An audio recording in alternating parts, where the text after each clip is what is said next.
بسم اللہ الرحمن الرحیم۔ شروع کرتا ہوں اللہ کے نام سے جو بڑا مہربان نہایت رحم والا ہے۔ اے بنی اسرائیل، یاد کرو میری اس نعمت کو جو میں نے تمہیں عطا کی تھی، اور تم میرے عہد کو پورا کرو، میں تمہارے عہد کو پورا کروں گا، اور صرف مجھ ہی تم ڈرتے رہو۔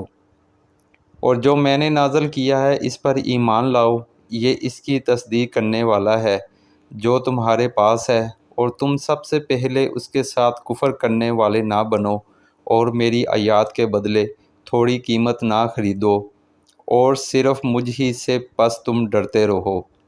اور تم حق کو باطل کے ساتھ نہ ملاؤ، اور نہ ہی حق کو چھپاؤ، حالانکہ تم جانتے ہو۔